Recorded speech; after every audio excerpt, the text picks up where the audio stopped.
이상한 나라의 앨리스. 앨리스는 강둑에서 언니 옆에 앉아 있는 것이 점점 지겨워지고 있었다. 할 일이 하나도 없었기 때문이다. 두세 번쯤 언니가 읽는 책 속을 슬쩍 들여다봤지만 그 책에는 그림도 대화도 없었다. 그림도 없고 대화도 없는 책이 무슨 소용이람 하고 앨리스는 생각했다. 날씨가 무척 더워서 몹시 졸리고 멍해졌지만 앨리스는 데이지꽃으로 목걸이를 만들면 즐겁겠는지 아니면 꽃을 따러 일어나는 수고가 더 클지를 머릿속으로 계산하고 있었다.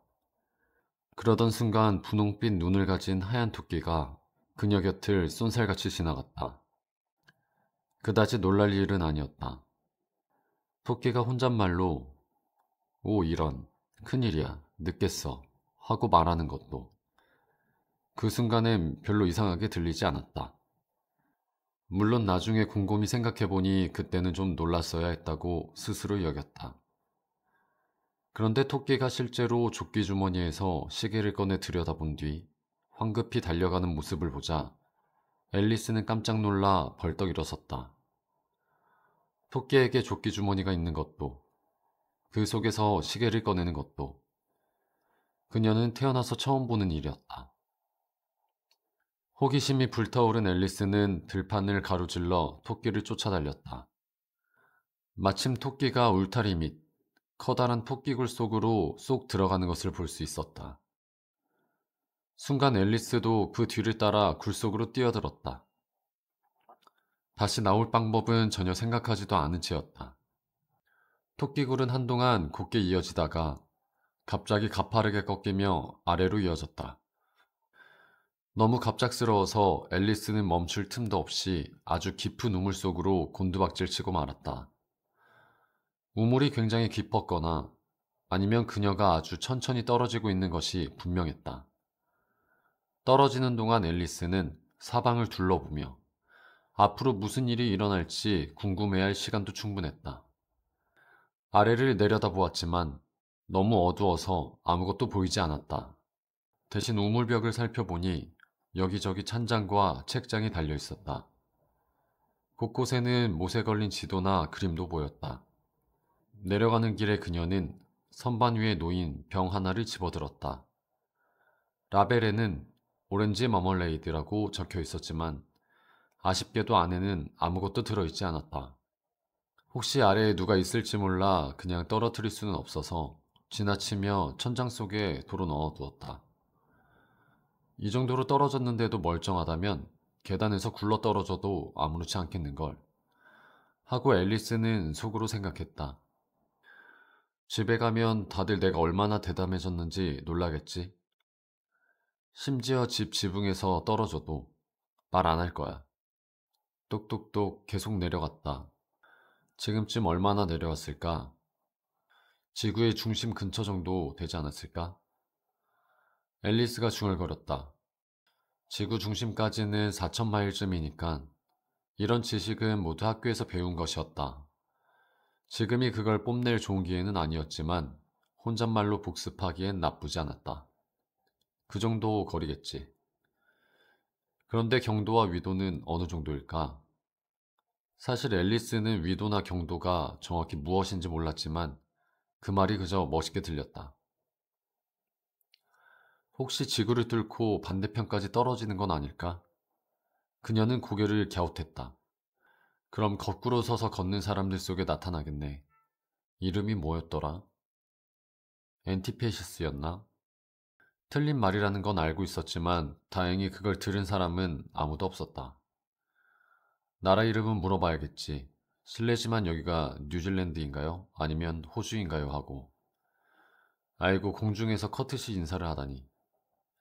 내가 너무 무식하다고 생각하진 않을까? 아니지, 차라리 어디 적혀있기를 바라는 게 낫겠다. 떨어지고 또 떨어졌다. 할 일이 없으니 앨리스는 다시 혼잣말을 시작했다. 오늘 밤 디나가 많이 날 찾겠지. 디나는 그녀의 고향이었다. 차 시간에 우유 줄 걸 잊지 말아야 할 텐데. 디나, 내가 같이 있었으면 좋았을 텐데. 하늘에는 쥐가 없으니 대신 박쥐라도 잡을 수 있겠지. 박쥐도 쥐랑 비슷하잖아. 그런데 고양이가 박쥐를 먹긴 하나? 점점 졸음이 몰려왔다. 그녀는 꿈결처럼 고양이는 박쥐를 먹을까? 박쥐는 고양이를 먹을까? 하고 되뇌다 디나와 손을 잡고 걸으며 묻는 꿈을 꾸기 시작했다. 디나, 솔직히 말해줘. 박쥐 먹어본 적 있어? 그러다 갑자기 쿵, 쿵 하고 마른 잎과 나뭇가지 위에 떨어졌다. 추락은 끝났다. 앨리스는 조금도 다치지 않았다. 곧바로 벌떡 일어나 위를 올려다보았지만 머리 위는 어두웠다. 앞쪽에는 또 다른 긴 복도가 있었고 그 끝에 하얀 토끼가 여전히 보였다. 토끼는 급히 달리고 있었다. 망설일 틈도 없이 앨리스도 바람처럼 달려갔다. 토끼가 모퉁이를 돌며 너무 늦었어 라고 말하는 소리를 들었다. 하지만 앨리스가 따라 돌자 토끼는 이미 사라지고 없었다. 그녀는 천장에 램프가 줄지어 매달린 길고 낮은 홀 안에 서 있었다. 사방으로 문이 있었지만 모두 잠겨 있었다. 홀 한쪽 끝까지 가서 하나씩 열어보다 다시 반대쪽 끝까지 돌아왔지만 열리는 문은 없었다. 그때 유리로 된 세 발 달린 작은 탁자가 보였다. 위에는 금빛 작은 열쇠 하나가 놓여 있었다. 혹시 문 중 하나를 열 수 있을까 하고 시도했지만 자물쇠는 너무 크거나 열쇠가 너무 작았다. 두 번째로 둘러보다가 작은 커튼 뒤에 높이 15인치 정도 되는 문이 숨겨져 있는 걸 발견했다. 열쇠를 꽂아보니 이번엔 맞았다. 문 너머에는 쥐구멍만한 한 통로가 이어져 있었고 그 끝에는 세상에서 가장 아름다운 정원이 보였다. 형형색색의 꽃과 시원한 분수가 펼쳐져 있었다. 앨리스는 그곳으로 나아가고 싶었지만 머리조차 들이밀 수 없었다. 머리가 들어가도 어깨가 안 들어가면 소용없잖아. 망원경처럼 접히면 좋을 텐데. 방법만 알면 할 수 있을 것 같아. 기다려도 소용이 없어서 앨리스는 다시 탁자로 돌아왔다. 이번엔 작은 병 하나가 놓여 있었고 병목에는 마셔보세요라고 아름다운 글씨가 쓰인 라벨이 달려 있었다. 하지만 앨리스는 성급히 마시지 않았다. 먼저 독 표시가 있는지 확인했다. 그녀는 어릴 적 단순한 규칙을 지키지 않아 화상을 입거나 짐승에게 잡아먹힌 아이들의 이야기를 여러 번 읽은 적이 있었다. 이 병에는 독 표시가 없었으므로 앨리스는 조금 맛을 보았다. 그 맛은 체리파이, 커스터드, 파인애플, 구운 칠면조, 토피, 버터 바른 따뜻한 토스트가 뒤섞인 듯 아주 맛있었다.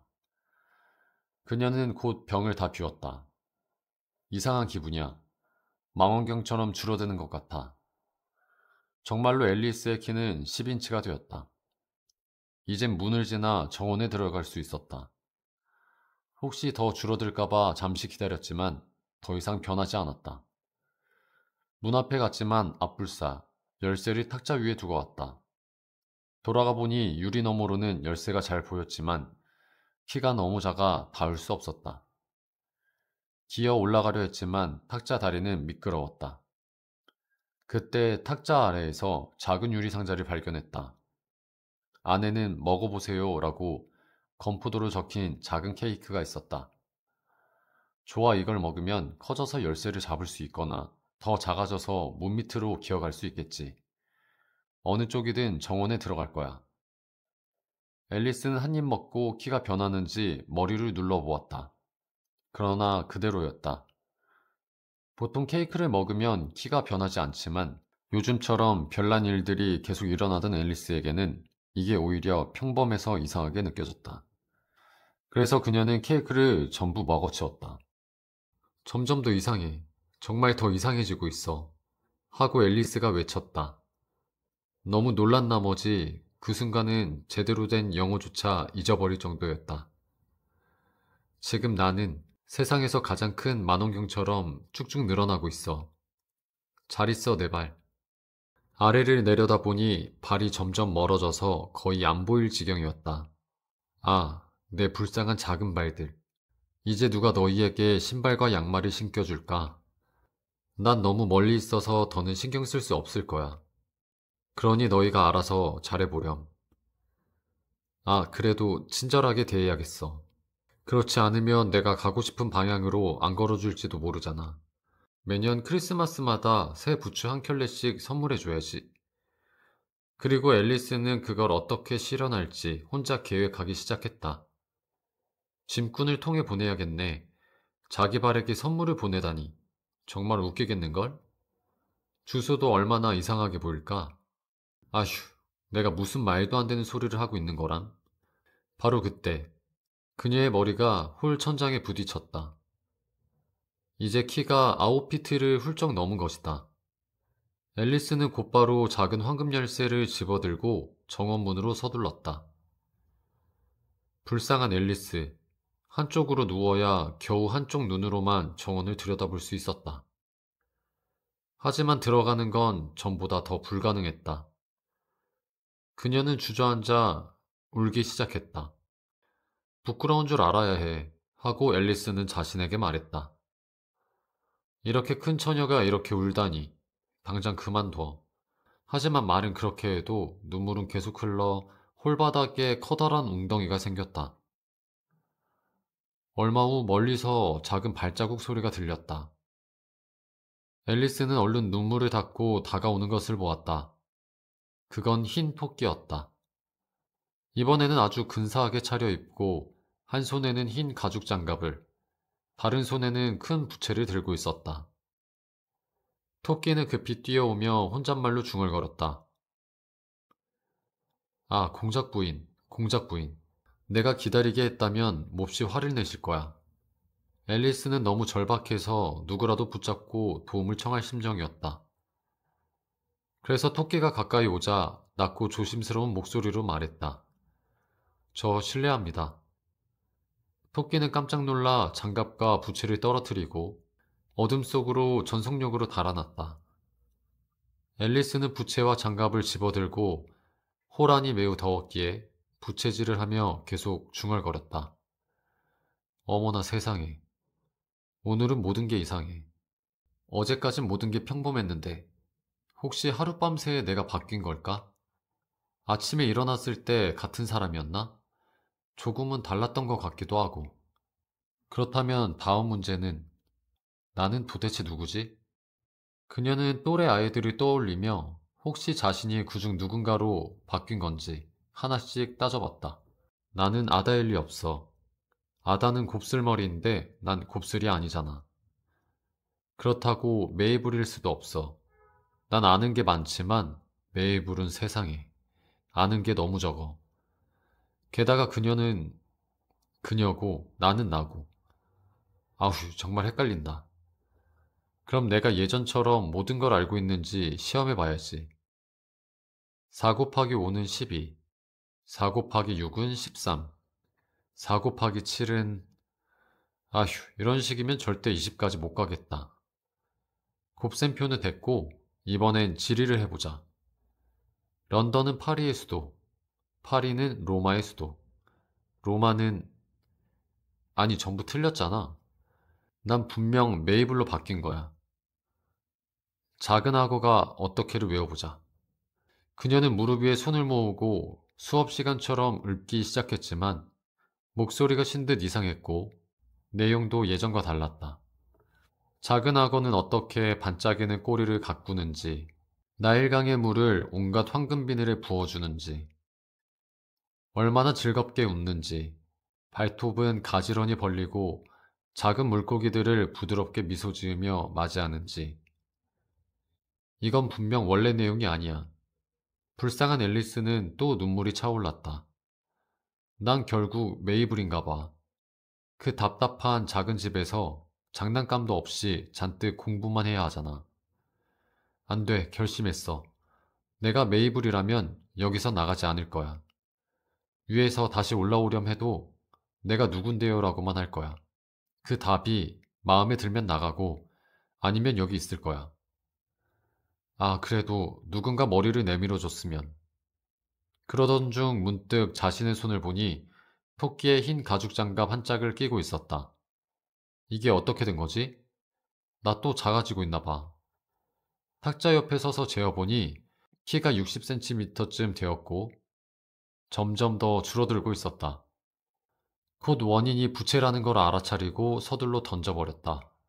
아슬아슬하게 완전히 사라지는 건 면했다.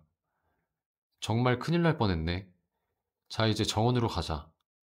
앨리스는 작은 문으로 달려갔지만 문은 다시 잠겨 있었고 열쇠는 유리 탁자 위에 있었다. 이제까지 이렇게 작아진 적은 없었어. 너무 심하잖아.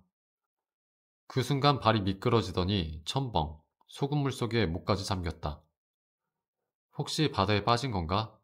그럼 기차 타고 돌아가야지. 앨리스는 평생 한 번 바닷가에 간 적이 있었고 영국 해변이라면 어디든 바닷속 목욕기계, 모래놀이하는 아이들, 줄지어 선 숙소, 그리고 기차역이 있다고 믿었다. 곧 깨달았다. 여긴 바다가 아니라 아까 키가 9피트였을 때 흘린 눈물 웅덩이였다. 그때 울지만 않았어도 그녀는 수영하며 중얼거렸다. 이젠 내 눈물에 빠져 죽게 생겼네. 오늘은 정말 별난 날이야. 그때 저쪽에서 무언가 첨벙거리는 소리가 났다. 처음엔 하마나 바다코끼리인 줄 알았지만 지금 내 키를 생각해보니 그럴 리 없었다. 곧 그것이 자신처럼 빠진 생쥐임을 알아차렸다. 저 생쥐에게 말을 걸면 어떨까? 여기서 뭐든 할 수 있을지도 몰라. 앨리스는 말했다. 생쥐야, 이 웅덩이에서 나가는 길 아니? 난 여기서 수영하느라 너무 지쳤어. 생쥐는 그녀를 힐끗 보더니 윙크 같은 눈짓을 했지만 아무 말도 하지 않았다. 혹시 영어를 모르는 프랑스 생쥐일지도 몰라. 그래서 불어책 첫 문장을 꺼냈다. 우에마 샤트. 우리 고양이는 어딨죠? 그러자 생쥐가 물 밖으로 껑충 뛰며 온몸을 부르르 떨었다. 아, 미안해. 고양이 얘기를 싫어하는 걸 깜빡했네. 싫어하다니. 생쥐는 날카롭게 소리쳤다. 내가 나라면 고양이를 좋아하겠어? 그럴 리 없겠네. 그래도 우리 디나를 보여주고 싶은걸?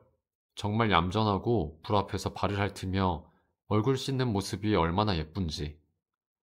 부드럽고 안기면 좋고 쥐잡기도 최고야. 아, 미안.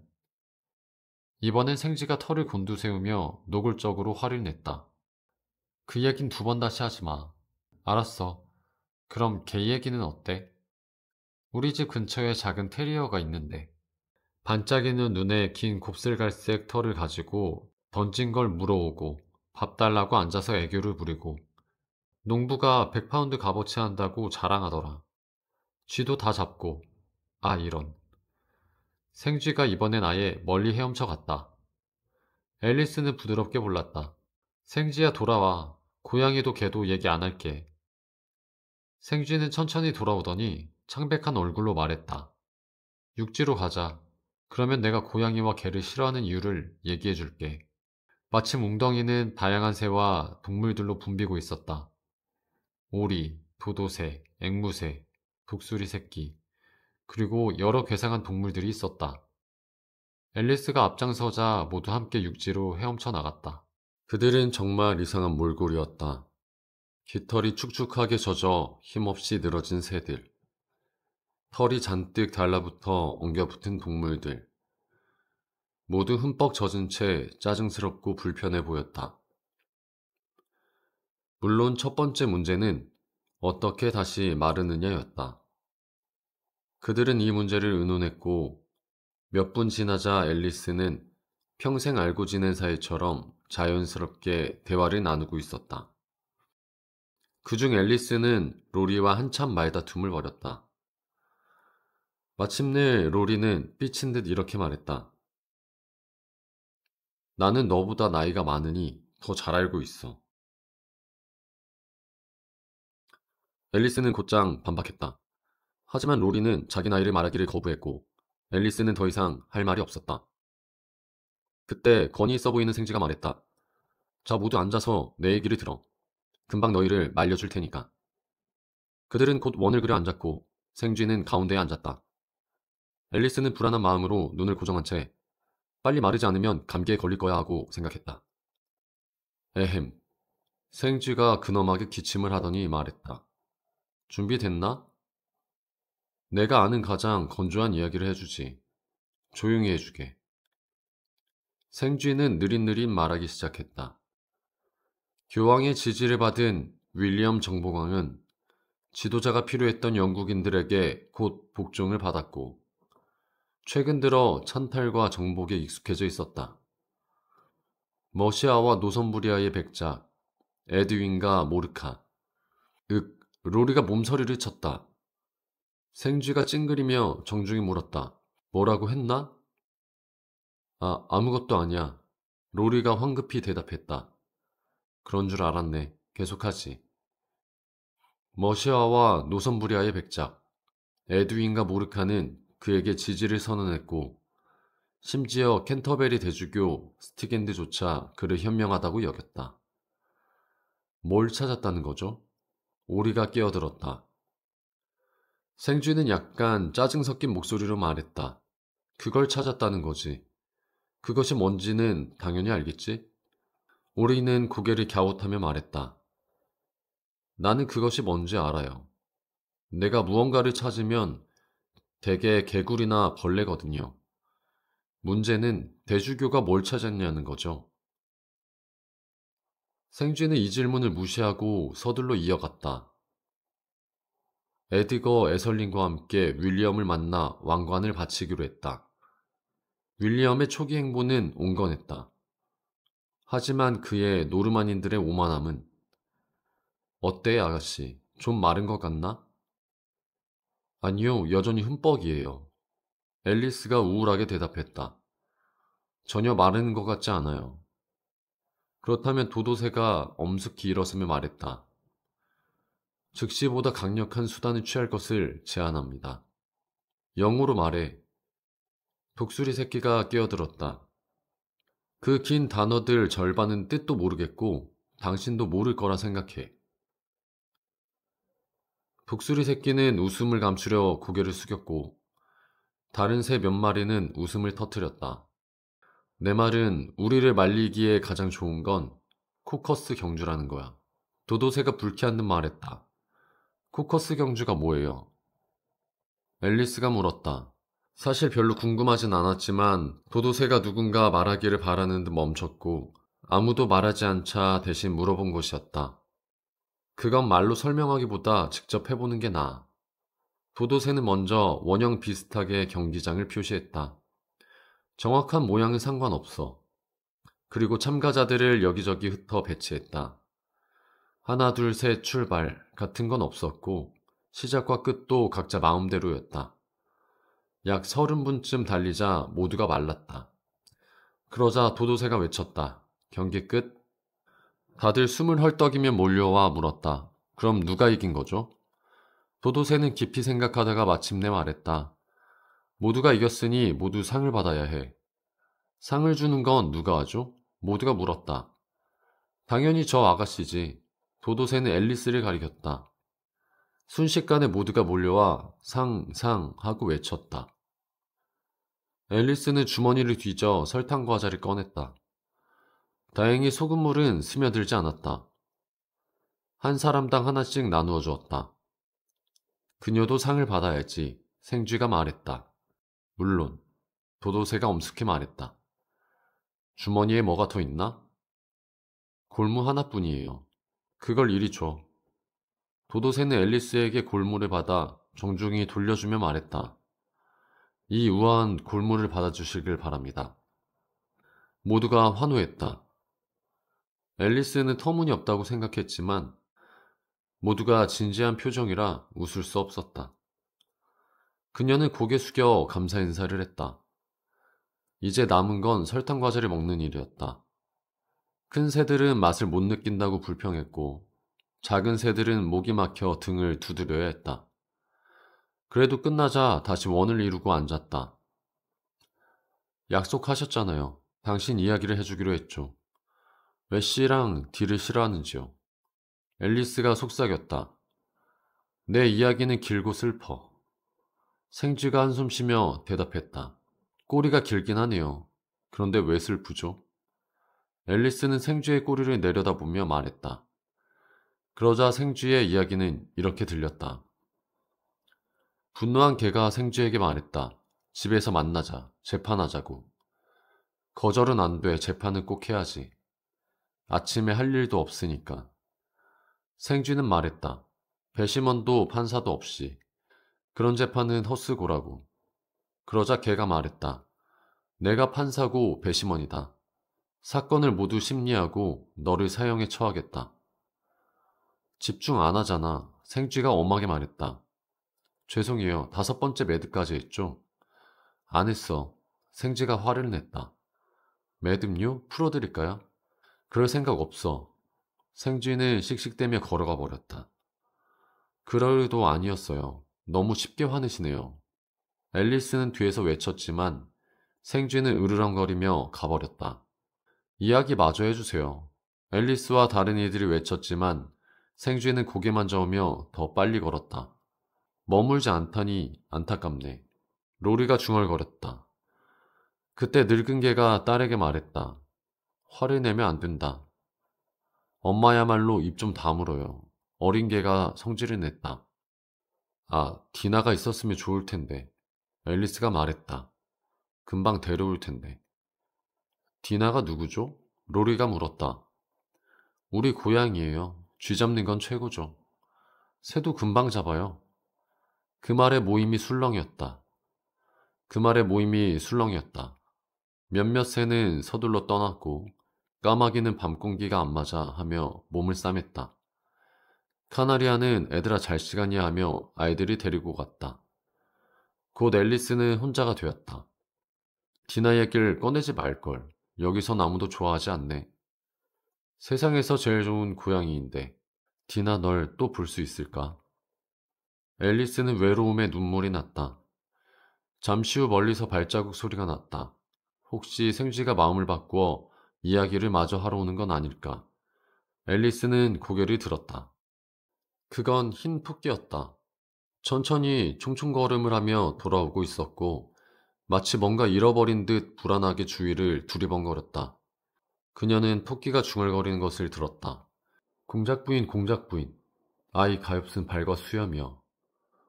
분명 교수형을 당할 거야.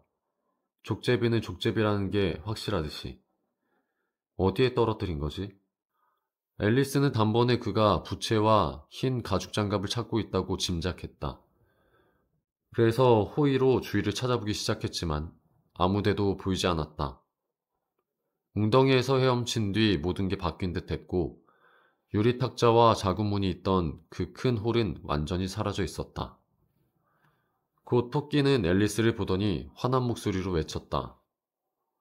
아니 메리앤, 여기서 뭐하고 있는 거야? 당장 집에 가서 장갑과 부채를 가져와. 어서 빨리. 앨리스는 겁이 나서 그가 가리킨 방향으로 달려갔다. 그가 자신을 착각했다는 걸 해명하려고도 하지 않은 채였다. 날 자기 한유로 착각했네. 앨리스는 달리면서 생각했다. 내가 누군지 알면 깜짝 놀라겠지. 그래도 장갑과 부채는 가져다 주자. 찾을 수만 있다면. 이렇게 생각하며 반듯한 작은 집에 도착했다. 문에는 반짝이는 황동 명패에 레빗이라고 새겨져 있었다. 앨리스는 노크도 하지 않고 들어가 혹시 진짜 메리앤을 만나 쫓겨나기 전에 재빨리 2층으로 올라갔다. 토끼 심부름을 하게 될 줄이야.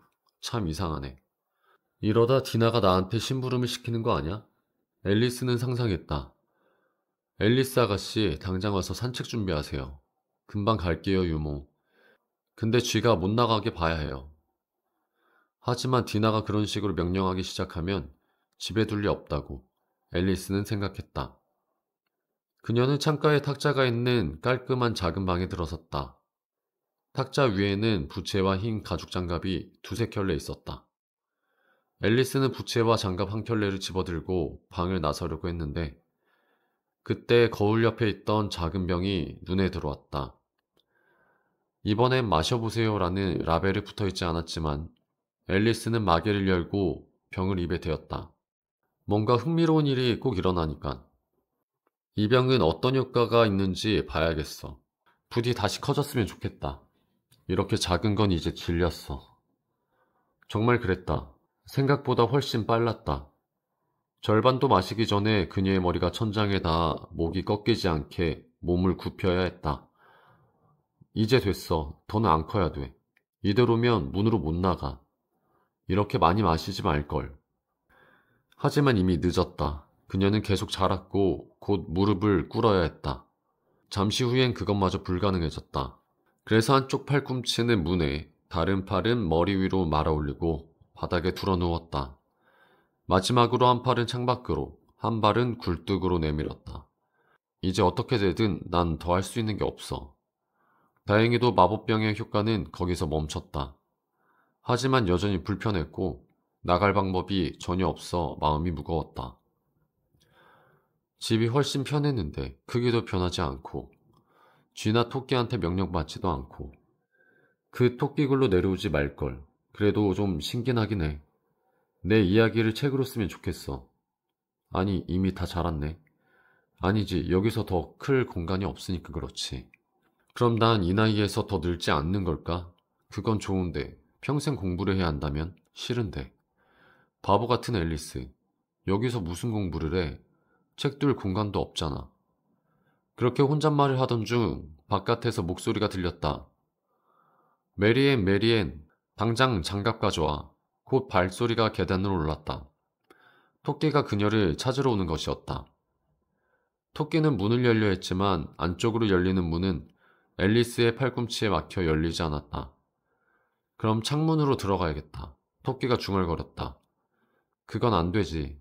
앨리스는 창 아래에 토끼가 왔다고 생각되자 갑자기 손을 뻗어 허공을 휙 잡았다. 잡히진 않았지만 비명과 유리 깨지는 소리가 났다. 오이틀이 맞나 보네. 곧 토끼의 화난 목소리가 들렸다. 펫 어딨어? 여기 있어요, 주인님. 사과 캐는 중입니다. 사과는 무슨? 여기 와서 날 좀 도와. 창문에 저게 뭐냐? 팔이죠, 주인님. 저렇게 큰 팔이 어딨어? 창문을 꽉 채우잖아. 그래도 팔은 팔입니다. 어쨌든 치워버려. 잠시 속삭임이 오갔고 앨리스는 다시 손을 뻗었다. 이번엔 비명 2번. 유리 깨지는 소리가 더 크게 났다. 잠시 후 작은 수레 소리와 많은 목소리가 들려왔다. 사다리 다른 건 어디 있지? 빌이 갖고 있다. 빌 여기로 가져와. 모서리에 세워. 아니 먼저 묶어. 아직 반도 안다. 그래 그 정도면 돼. 빌 밧줄 잡아. 집은 괜찮을까? 느슨한 기왓장 조심. 떨어진다. 머리 조심. 쾅. 누가 그랬어? 빌일 거야. 그럼 누가 굴뚝으로 내려가나? 난 안 해. 빌이 하기로 했어. 빌, 주인님이 굴뚝으로 내려가래. 빌이 굴뚝으로? 뭐든 빌이 하네. 난 발로 좀 찾을 수 있겠는데? 앨리스는 발을 굴뚝 쪽으로 뻗고 긁적이는 소리를 기다렸다. 이게 빌이구나. 퍽 하고 찼다. 빌이 날아갔다. 울타리 쪽으로 잡아. 브랜디 가져와. 목 막히지 않게. 무슨 일이야? 작은 목소리가 말했다. 갑자기 뿅 하고 잭인더박스처럼 튀어나와 하늘로 날아갔다니까요. 그래 그랬지. 집을 불태워야 해. 토끼가 말했다. 그럼 디나를 풀어줄 거야. 앨리스가 소리쳤다. 잠잠해졌다. 잠시 후. 술이 한가득이면 돼. 토끼가 말했다. 곧 창으로 자갈이 쏟아졌다. 다신 그러지 마. 앨리스가 외쳤다. 자갈은 모두 작은 케이크로 변했고 앨리스는 하나를 삼켰다. 곧 몸이 작아지기 시작했다. 문으로 나갈 만큼 줄어들자 밖으로 달려나갔다. 밖에는 작은 동물들과 새들이 몰려 있었고 가운데엔 도마뱀 빌이 기니피그들에게 부축받고 있었다. 앨리스가 나타나자 모두 달려들었지만 그녀는 숲속으로 도망쳤다. 이제 해야 할 건 첫째, 원래 크기로 돌아가는 것. 둘째, 아름다운 정원으로 가는 것. 하지만 방법은 알 수 없었다. 머리 위에서 날카로운 강아지 짖음이 들렸다. 거대한 강아지가 앞발을 뻗으며 그녀를 내려다보고 있었다. 앨리스는 부드럽게 불렀지만 혹시 배고프면 자기를 먹을까 두려웠다.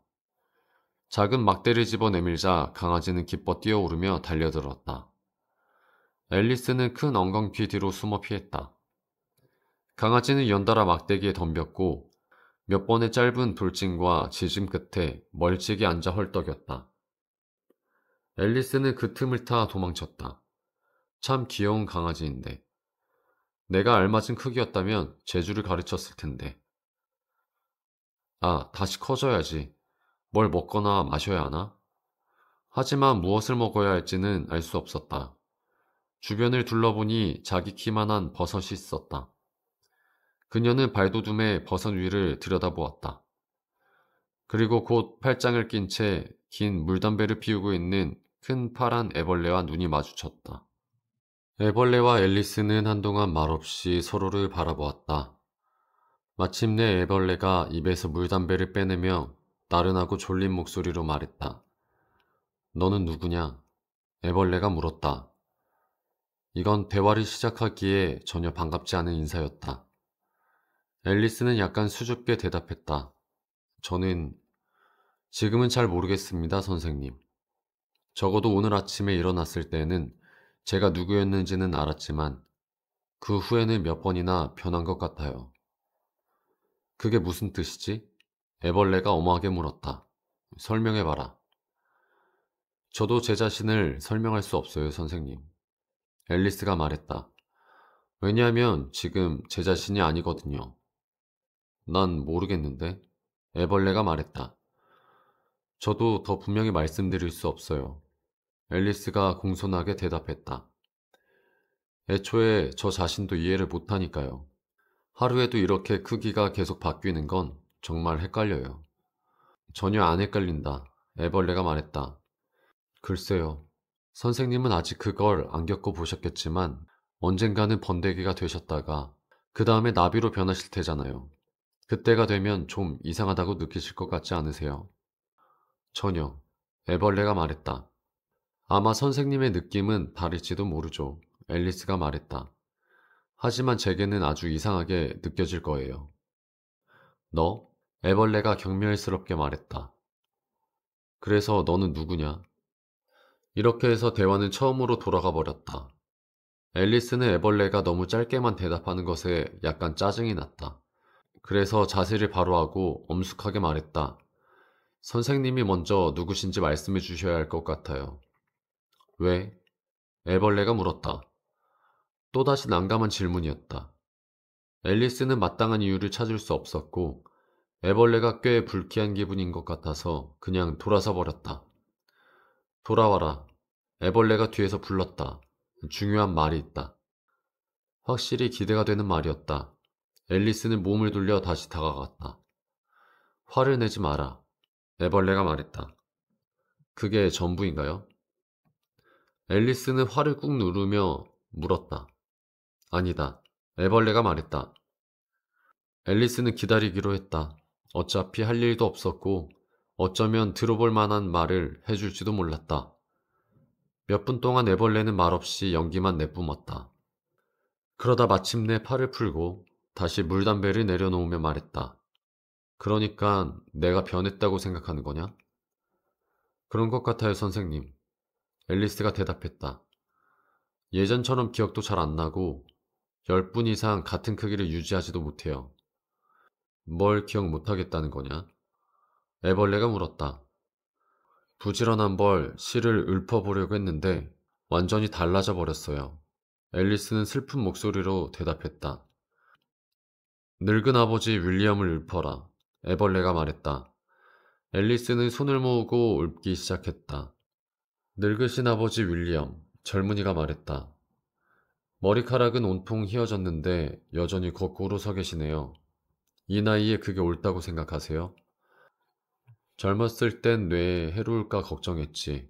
하지만 지금은 뇌가 없다는 걸 확실히 아니 자꾸만 또 하고 있단다. 늙으신 아버지 윌리엄, 젊은이가 말했다. 게다가 살도 엄청 찌셨는데 문으로 들어오면서 뒤로 공중제비까지 도셨군요. 그건 왜 하신 거죠? 젊었을 땐 내 팔다리를 항상 유연하게 유지했단다. 이 약 때문이지. 한 상자 1실링, 두 상자 사지 않겠니? 늙으신 아버지 윌리엄, 젊은이가 말했다. 턱이 너무 약해서 기름덩이보단 단단한 건 못 드실 줄 알았는데 거위고기를 뼈와 부리까지 다 드셨네요. 어떻게 하신 거죠? 젊었을 땐 법 공부를 했단다. 아내와 매번 변론을 했지. 그 덕에 턱 근육이 강해져서 지금까지 유지되고 있단다. 늙으신 아버지 윌리엄, 젊은이가 말했다. 눈이 여전히 예전만큼이나 안정적이시군요. 그런데도 장어를 코끝에 올려놓고 균형을 잡으셨다니. 어떻게 그렇게 영리하신 거죠? 세 가지 질문에 답했으니 이제 충분하다. 하루 종일 이런 헛소리를 들을 순 없지. 꺼져라. 안 그러면 계단 아래로 걷어차 버릴 테다. 그건 정확히 읊은 게 아니다. 애벌레가 말했다. 아마 조금 틀린 것 같아요. 앨리스가 조심스럽게 말했다. 단어들이 좀 바뀌었네요. 처음부터 끝까지 틀렸다. 애벌레가 단호하게 말했다. 잠시 침묵이 흘렀다. 그리고 애벌레가 먼저 물었다. 넌 어떤 크기가 되고 싶으냐? 크기는 딱히 상관없어요. 앨리스가 급히 말했다. 다만 너무 자주 변하는 건 싫어요. 난 모르겠다. 애벌레가 말했다. 앨리스는 아무 말도 하지 않았다. 태어나서 이렇게까지 계속 반박당한 건 처음이었고 점점 화가 치밀었다. 지금은 만족하냐? 애벌레가 물었다. 좀 더 컸으면 해요, 선생님. 3인치는 너무 작아요. 아주 좋은 키다. 애벌레가 화를 내며 몸을 세웠다. 정확히 3인치 높이였다. 전 익숙하지 않아요. 앨리스가 애처롭게 말했다. 이 생물들은 왜 이렇게 쉽게 기분이 상할까 하고 속으로 생각했다. 시간이 지나면 익숙해질 거다. 애벌레가 말했다. 그리고 다시 물담배를 입에 물고 연기를 내뿜기 시작했다. 앨리스는 이번엔 참고 기다렸다. 잠시 후 애벌레는 하품을 하고 몸을 털더니 버섯에서 내려와 풀숲으로 기어갔다. 그러고는 한쪽은 널 크게 만들고 다른 쪽은 작게 만들 거다 하고 말했다. 무엇의 한쪽이요? 앨리스가 생각했다. 버섯에. 애벌레는 그녀가 소리내어 묻지도 않았는데 대답하더니 이내 사라졌다. 앨리스는 버섯을 보며 어느 쪽이 어느 쪽인지 고민했다. 완전히 둥근 모양이라 구분하기 어려웠다. 결국 두 팔을 벌려 양쪽 끝을 조금씩 떼어냈다. 이제 어느 쪽이 어느 쪽이지? 앨리스는 오른손 쪽을 조금 갉아먹었다. 순간 턱 아래에서 발이 부딪히는 느낌이 들었다. 몸이 급격히 줄어든 것이다. 놀랄 겨를도 없이 빨리 다른 쪽 조각을 먹었다. 턱이 발에 닿아 입을 벌리기도 힘들었지만 간신히 한 입 삼켰다. 드디어 머리가 자유로워졌네. 앨리스가 기뻐했지만 이번엔 어깨가 보이지 않았다. 대신 목이 기둥처럼 길게 뻗어 있었고 발 아래엔 초록잎 바다가 펼쳐져 있었다. 그때 쉿 하는 소리와 함께 비둘기가 얼굴로 날아들어 날개로 마구 때렸다. 뱀. 비둘기가 비명을 질렀다. 전 뱀이 아니에요. 앨리스가 분노했다. 비둘기는 계속 뱀이라고 주장하며 자기 알을 노린다고 말했다. 앨리스는 전 계란을 먹긴 하지만 날계란은 싫어요라고 말했다. 결국 비둘기는 투덜거리며 날아갔고 앨리스는 버섯 조각을 번갈아 먹으며 키를 조절했다. 마침내 평소 키로 돌아오자 이제 그 예쁜 정원에 들어갈 방법만 찾으면 돼 하고 말했다. 그리고 작은 집을 발견했는데 집이 4피트밖에 되지 않아 앨리스는 9인치 크기로 줄어든 뒤에야 다가갔다. 잠시 동안 그녀는 집을 바라보며 다음에 무엇을 해야 할지 궁리하고 있었다. 그런데 갑자기 제복을 입은 하인 하나가 숲속에서 달려나왔다. 그녀가 그를 하인이라고 생각한 이유는 제복을 입었기 때문이었다. 그렇지 않았다면 얼굴만 봐서는 생선이라고 불렀을 것이다. 그는 주먹으로 문을 크게 두드렸다. 문은 또 다른 제복 차림의 하인이 열었다. 그는 둥근 얼굴에 개구리 같은 커다란 눈을 하고 있었다. 앨리스는 두 하인 모두 머리카락에 가루를 뿌려 곱슬곱슬하게 말아올린 것을 눈치챘다. 그녀는 무슨 일인지 너무 궁금해져 숲속에서 살짝 나와 귀를 기울였다. 물고기 아이는 자기 몸만큼이나 큰 커다란 편지를 품에서 꺼냈다. 그리고 그것을 다른 하인에게 건네며 근엄하게 말했다. 공작 부인께. 여왕님의 크로케 초대장이요. 개구리 하인은 똑같이 근엄한 목소리로 단어 순서만 조금 바꿔 말했다. 여왕님께서 공작 부인께 크로케 초대장을 보내셨소. 그리고 그들은 깊이 허리를 굽혀 인사했는데 곱슬머리가 서로 엉켜버렸다. 앨리스는 이 장면이 너무 우스워 들킬까봐 황급히 숲속으로 달려갔다. 다시 고개를 내밀어 보니 물고기 아이는 사라지고 다른 아이는 문 옆 땅바닥에 앉아 멍하니 하늘을 올려다보고 있었다. 앨리스는 조심스럽게 문 앞으로 다가가 두드렸다. 두드려도 소용없소. 하인이 말했다. 이유는 두 가지요. 첫째, 내가 당신과 같은 쪽에 서 있으니까. 둘째, 안에서 워낙 시끄러워 아무도 들을 수 없소. 정말로 안에서는 이상한 소리가 끊이지 않았다. 계속되는 울부짖음과 재채기 소리, 그리고 가끔 접시나 냄비가 산산조각 나는 듯한 요란한 쾅소리가 났다. 그럼 어떻게 들어가야 하죠? 앨리스가 물었다. 하인은 그녀 말을 무시한 채 계속 말했다. 만약 우리 사이에 문이 있었다면 두드릴 만도 하지. 예를 들어 당신이 안에 있고 내가 밖에 있다면 두드리면 내가 열어줄 수 있지. 그는 계속 하늘을 올려다보며 말했는데 앨리스는 몹시 무리하다고 생각했다. 아마도 어쩔 수 없는 걸지도 몰라. 눈이 거의 머리 꼭대기에 있으니. 그러나 적어도 질문에는 대답해 줄 수도 있잖아. 그녀는 다시 크게 물었다. 어떻게 들어가죠?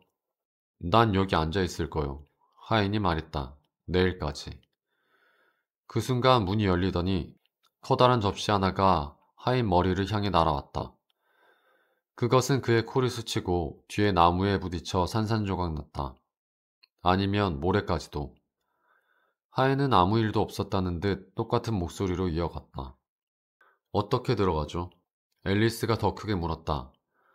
당신이 들어갈 수 있는 게 맞는가? 그게 먼저 물어야 할 질문이지. 하인이 말했다. 앨리스는 이런 말투가 마음에 들지 않았다. 정말이지 여기에 사는 생물들은 전부 말이 너무 많아. 사람 미치게 만든다니까. 하인은 방금 한 말을 변형해 반복할 기회를 놓치지 않았다. 난 여기 앉아 있을 거요. 며칠이고 계속. 그럼 저는 어떻게 해야 하죠? 앨리스가 물었다. 마음대로 하시오. 하인은 휘파람을 불기 시작했다.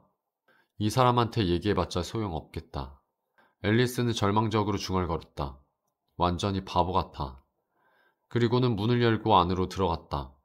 그 집은 워낙 크다 보니 그녀는 조금 더 가까이 가는 것이 꺼려졌다. 그래서 왼쪽 버섯 조각을 조금 더 갉아먹어 키를 약 2피트로 늘린 뒤에야 비로소 집 쪽으로 조심스럽게 걸음을 옮겼다. 그녀는 속으로 말했다. 만약 저 녀석이 정말 미쳐 날뛴다면 어쩌지? 차라리 모자 장수한테 갔으면 좋았을 텐데. 그렇게 중얼거리는 순간 그녀는 고개를 들어 올려다봤다. 그러자 나뭇가지 위에는 다시 채셔 고양이가 앉아 있었다. 너 아까 돼지라고 했니?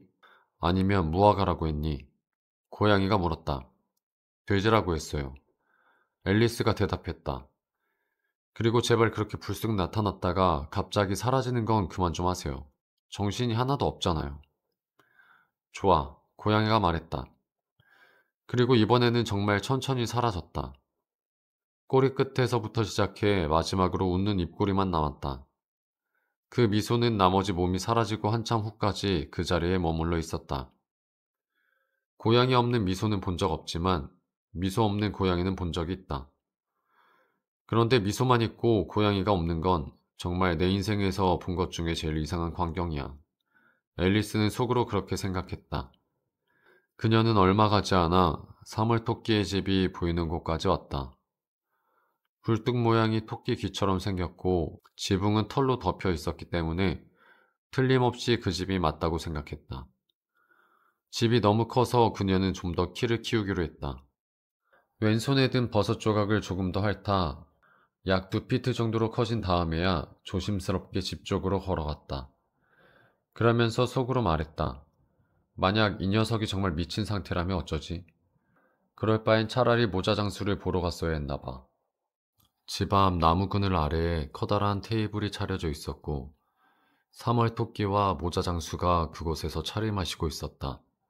둘 사이에는 도마뱀 잠이 앉아 있었는데 깊이 잠들어 있었고 나머지 둘은 그것을 쿠션 삼아 팔꿈치를 괴고 그 머리 위로 대화를 나누고 있었다. 도마뱀 잠한테는 무척 불편하겠네. 하지만 자고 있으니 신경 안 쓰겠지. 앨리스는 그렇게 생각했다. 테이블은 아주 컸지만 셋은 모두 한쪽 끝에 바짝 모여 있었다. 앨리스가 다가오자 그들은 외쳤다.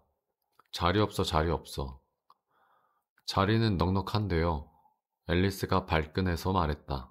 그리고 테이블 한쪽 끝에 큰 안락의자에 앉았다. 와인 좀 드세요. 3월 토끼가 다정한 말투로 권했다.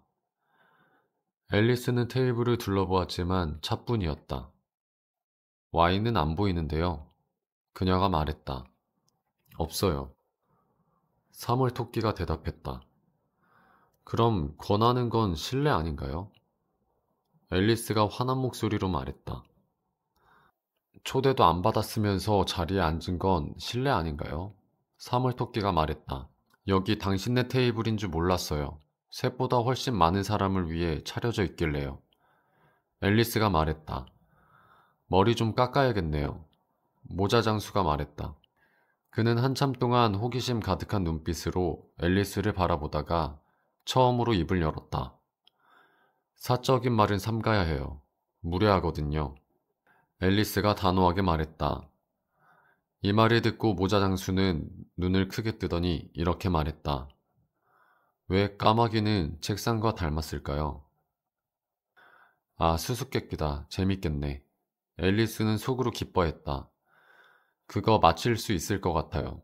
그녀가 말했다. 정말 답을 찾을 수 있다는 뜻이에요? 사물토끼가 물었다. 맞아요. 앨리스가 말했다. 그럼 뜻한 바를 말해야죠. 사물토끼가 이어서 말했다. 전 그래요. 적어도 전 제가 말하는 걸 뜻해요. 같은 말이잖아요. 앨리스가 급히 말했다. 전혀 같지 않아요. 모자 장수가 말했다. 난 내가 먹는 걸 본다와 난 내가 보는 걸 먹는다가 같다는 말이잖아요. 난 내가 얻는 걸 좋아한다와 난 내가 좋아하는 걸 얻는다가 같다는 거나 마찬가지죠. 사물토끼가 말했다. 난 잘 때 숨 쉰다와 난 숨 쉴 때 잔다가 같다는 거나 마찬가지. 이번에는 잠꼬대 하듯 도마뱀 잠이 말했다. 너한텐 같을지도. 모자 장수가 말했다. 대화는 거기서 끊겼고 셋은 잠시 말이 없었다. 앨리스는 까마귀와 책상에 대해 아는 걸 열심히 떠올렸지만 별로 생각나는 게 없었다. 모자 장수가 먼저 침묵을 깼다. 오늘이 며칠이죠? 그가 앨리스를 보며 물었다. 그는 시계를 꺼내 흔들며 귀에 대고 있었다. 4일이요. 앨리스가 대답했다. 이틀이나 틀렸군. 모자 장수가 한숨을 쉬었다. 버터가 맞지 않는다고 했잖아요. 그는 사물토끼를 노려보았다. 최고급 버터였어요. 사물토끼가 작게 말했다. 그래도 부스러기가 들어갔을 거잖아요. 빵칼과 함께 넣으면 안 되죠. 모자 장수가 투덜거렸다. 사물토끼는 시계를 찻잔에 푹 담갔다 꺼내보았다. 그래도 최고급 버터였잖아요. 라는 말밖에 하지 못했다. 앨리스는 그의 어깨너머로 시계를 보았다. 이상한 시계네요. 날짜는 알려주지만 몇 시인지는 안 알려주네요. 왜 그래야 하죠? 모자 장수가 중얼거렸다. 당신 시계가 몇 년도인지 알려주나요? 아니요, 앨리스가 말했다. 그건 해가 오래 변하지 않으니까요. 제 시계도 마찬가지죠. 모자 장수가 말했다. 앨리스는 이 말이 영 이해되지 않았다. 잘 모르겠어요. 그녀가 정중하게 말했다. 도마뱀 잠이 또 졸고 있네요. 모자 장수가 말했다. 그리고 뜨거운 차를 코끝에 부었다. 도마뱀 잠은 머리를 흔들고 눈도 뜨지 않은 채 말했다. 물론이죠, 물론. 제가 하려던 말이었어요. 수수께끼 풀었나요?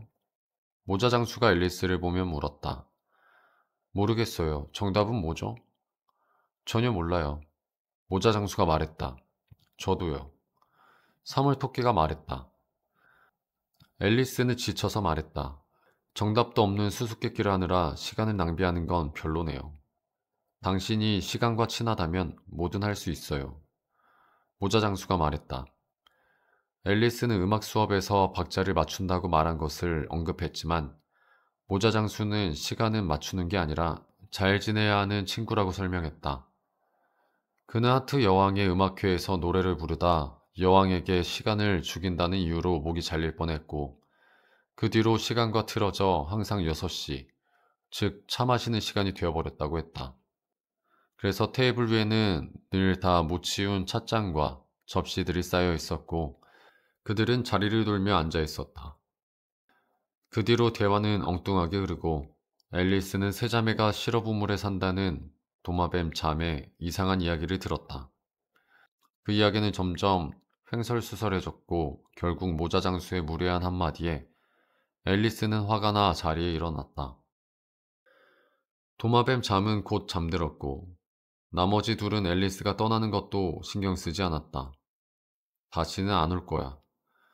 내가 본 것 중에 제일 바보 같은 티파티였어. 앨리스는 숲길을 걸으며 중얼거렸다. 그때 나무 하나에 문이 달린 것을 발견했다. 정말 이상하네.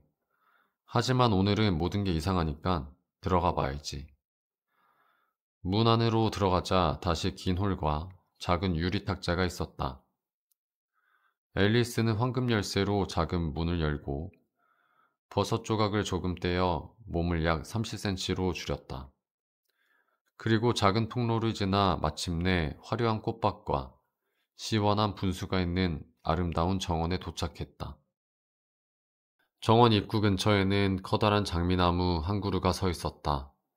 그 나무에는 하얀 장미가 피어 있었지만 그 옆에는 3명의 정원사가 열심히 그것들을 붉게 칠하고 있었다. 앨리스는 그것이 아주 이상한 일이라고 생각하며 가까이 가서 지켜보았다. 마침 그녀가 그들 앞에 다다르자 그중 한 명이 말했다. 조심해 파이브. 나한테 페인트 튀기지 말라고. 내 잘못이 아니야. 파이브가 심술궂게 말했다. 세븐이 내 팔꿈치를 쳤잖아. 그러자 세븐이 고개를 들어 말했다. 그래 파이브. 늘 남탓만 해라. 너는 입 다물어. 파이브가 말했다. 어제 여왕님이 내 목을 잘라야 한다고 하시는 걸 내가 들었거든. 왜? 처음 말했던 이가 물었다. 그건 내 알 바 아니야 투. 세븐이 말했다. 아니 내 알 바거든. 파이브가 말했다. 말해줄게. 내가 양파 대신 튤립 뿌리를 요리사한테 가져다 줬잖아. 세븐은 붓을 내던지며 세상에 이렇게 부당할 수가 하고 말하려다 우연히 앨리스를 보고는 말을 멈췄다. 다른 이들도 고개를 돌려 그녀를 보더니 모두 깊이 허리를 숙였다. 실례지만 앨리스가 약간 조심스럽게 물었다. 왜 장미를 칠하고 계신 거죠? 파이브와 세븐은 아무 말 없이 투를 바라보았다. 투가 낮은 목소리로 말을 꺼냈다. 사실은요 아가씨, 원래 이 나무는 붉은 장미나무여야 하는데 우리가 실수로 하얀 걸 심었거든요. 만약 여왕님이 그걸 아시면 우리 목이 전부 날아가겠죠. 그래서 여왕님이 오시기 전에 이렇게 열심히. 그 순간 정원 반대편을 초조하게 살피던 파이브가 외쳤다. 여왕님이다. 여왕님이 오신다. 그러자 3명의 정원사는 즉시 땅바닥에 엎드렸다. 발소리가 여러 개 들렸고 앨리스는 여왕을 보려고 고개를 돌렸다. 먼저 클럽 모양의 병사 10명이 왔다. 그들은 3명의 정원사처럼 길쭉하고 납작했으며 손발이 내 귀퉁이에 달려 있었다. 그 다음에는 다이아몬드 무늬로 장식된 궁정인 10명이 병사들처럼 둘씩 짝지어 걸어왔다. 그 뒤로는 왕실 아이들 10명이 손을 잡고 깡충깡충 뛰어왔다. 모두 하트 무늬를 두르고 있었다. 다음은 손님들이었는데 대부분은 왕과 여왕들이었다. 그들 사이에서 앨리스는 급하고 불안한 표정으로 모든 말에 미소만 짓는 하얀 토끼를 알아보았다. 토끼는 그녀를 보지 못한 채 지나갔다.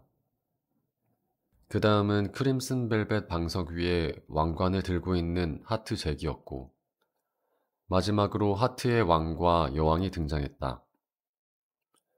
앨리스는 세 명의 정원사처럼 엎드려야 하나 잠시 고민했지만 행렬을 볼 수 없다면 무슨 소용이냐고 생각하며 그대로 서 있었다. 행렬이 그녀 앞에 멈추자 여왕이 엄하게 물었다. 이 아이는 누구냐? 그녀는 하트 잭에게 말했지만 잭은 그냥 허리를 숙이고 웃기만 했다. 바보. 여왕이 머리를 획 젖히며 말했다. 그리고 앨리스에게 물었다. 내 이름이 뭐냐, 아이야? 앨리스입니다, 폐하. 앨리스가 정중히 말했다. 그러나 속으로는 결국 그냥 카드 한 벌일 뿐이잖아. 무서울 건 없어 라고 생각했다. 이놈들은 누구냐? 여왕이 장미나무 곁에 엎드린 세 명을 가리켰다. 그들은 등이 다른 카드들과 같은 무늬여서 정원사인지, 병사인지, 궁정인인지, 혹은 여왕의 자식인지 알 수 없었다. 제가 어떻게 알겠어요?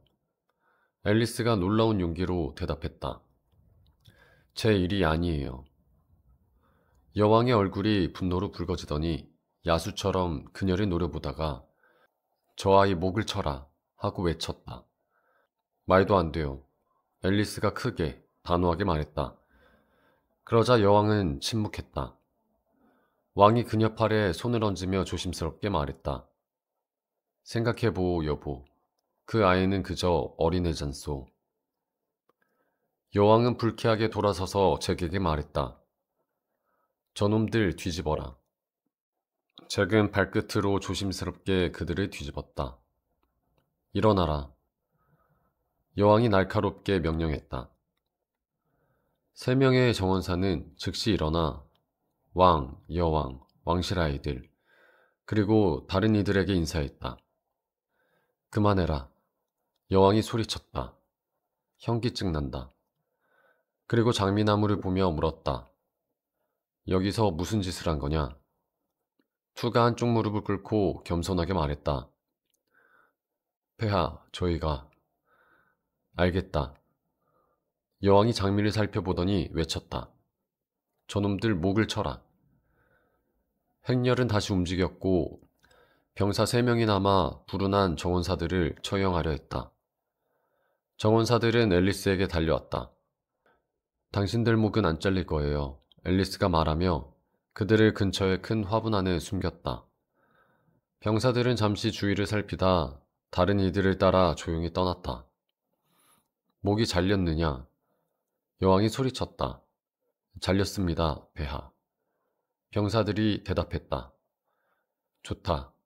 여왕이 외쳤다. 그렇게 할 줄 아느냐? 병사들은 대답하지 않고 앨리스를 보았다. 네, 앨리스가 대답했다. 그럼 오너라. 여왕이 외쳤다. 앨리스는 다음에 무슨 일이 벌어질지 궁금해하며 행렬에 합류했다. 행렬이 움직이자 앨리스는 곁에 있던 하얀 토끼가 다가와 긴급히 속삭이는 것을 들었다. 공작 부인이 감옥에 있어요. 사형 선고를 받았죠. 무슨 죄로요? 앨리스가 물었다. 그건 하트 여왕이 고양이에게 화가 나서. 토끼가 말을 채 끝내기 전에 여왕이 외쳤다. 빨리 가자. 그래서 앨리스는 더 물어볼 기회를 놓쳤다. 그들이 도착한 크로케 경기장은 앨리스가 한 번도 본 적 없는 이상한 모습이었다. 경기장은 울퉁불퉁했고 여기에선 공이 고슴도치였고 채는 홍학이었다. 그리고 병사들은 몸을 굽혀 아치 모양을 만들어 골대가 되었다. 게임은 아주 엉망이었다. 홍학은 늘 머리를 아래로 숙이지 않았고 고슴도치는 발을 뻗고 달아나 버렸으며 병사 꼴대들은 자기 자리에서 이리저리 걸어다녔다. 여왕은 금세 화를 내며 저놈 목을 쳐라, 이놈 목을 쳐라 하고 소리쳤다. 앨리스는 경기보다도 혹시 자기 차례가 오면 홍학을 어떻게 다뤄야 할지, 그리고 목이 잘릴 위험은 없는지를 더 걱정했다. 그때 공중에 고양이의 머리만 둥둥 떠 있는 것이 보였다.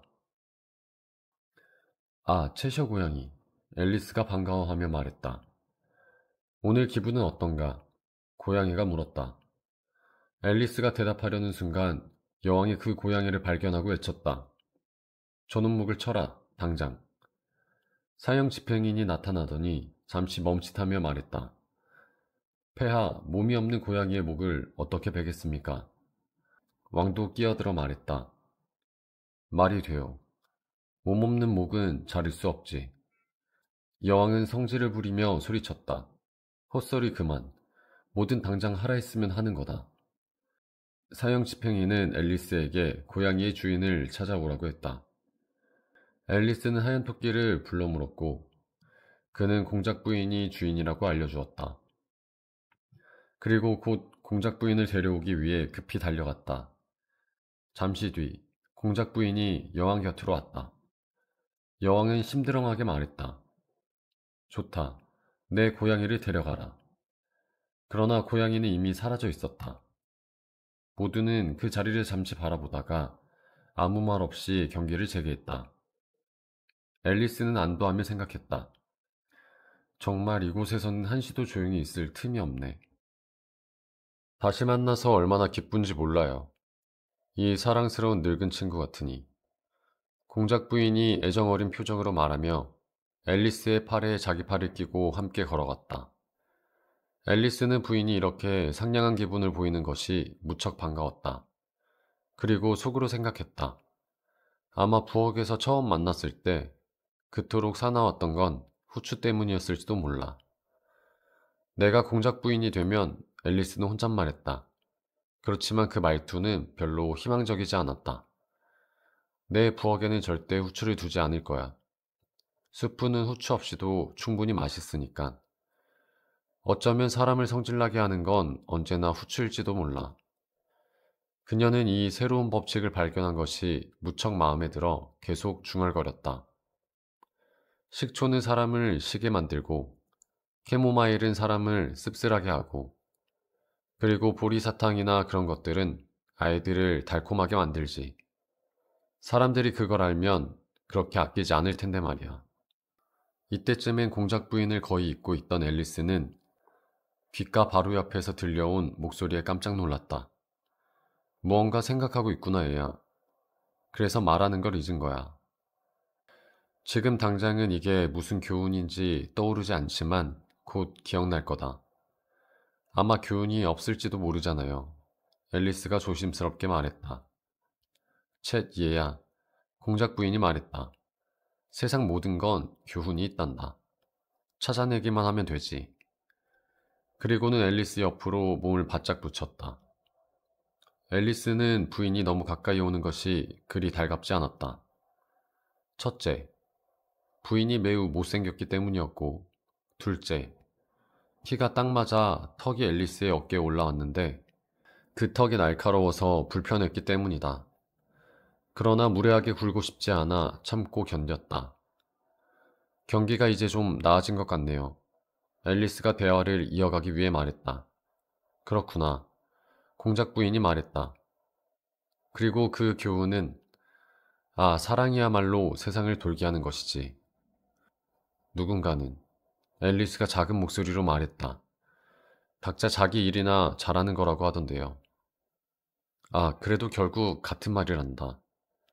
공작 부인은 날카로운 턱을 앨리스 어깨에 콕 찌르며 덧붙였다.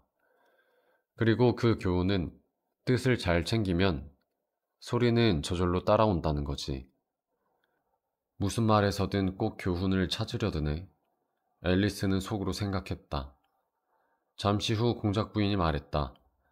내가 왜 내 허리에 팔을 두르지 않는지 궁금하니? 내 홍학 기질이 어떤지 의심스러워서란다. 한번 해볼까? 물 수도 있어요. 앨리스가 조심스럽게 대답했다. 맞아. 공작 부인이 말했다. 홍학이랑 겨자는 둘 다 무니까. 그리고 그 교훈은 끼리끼리 모인다란다. 하지만 겨자는 새가 아니잖아요. 앨리스가 말했다. 맞아. 역시 내 말솜씨는 참 분명하구나. 공작 부인이 대답했다. 광물이잖아요, 아마. 앨리스가 말했다. 그렇고 말고. 공작 부인이 앨리스의 말에 척척 맞장구 쳤다. 근처에 큰 겨자광산이 있단다. 그리고 그 교훈은 내 것이 많을수록 내 것은 적어진다지. 아, 알아요. 앨리스는 방금 한 말을 듣지도 않고 외쳤다. 식물이죠. 그렇게 보이진 않지만요. 정말 동의한다. 공작 부인이 말했다. 그리고 그 교훈은 보이는 그대로 되어라란다. 좀 더 간단히 하자면 다른 사람들이 보기엔 내가 지금까지 되어왔던 모습과 다르지 않게 보일 수 있는 그런 모습을 스스로 부정하지 말라는 거지. 그건 글로 써주면 더 잘할 수 있을 것 같아요. 앨리스가 공손하게 말했다. 이건 내가 마음만 먹으면 할 말의 시작도 아니야. 공작 부인이 흐뭇하게 말했다. 그만하셔도 돼요. 앨리스가 말했다. 그런 말 마라. 지금까지 한 모든 말을 너에게 선물할게. 공작 부인이 말했다. 정말 싼 선물이네. 앨리스가 속으로 생각했다. 생일 선물로 이런 걸 안 주는 게 다행이야. 또 생각 중이구나. 공작 부인이 날카로운 턱으로 다시 찔렀다.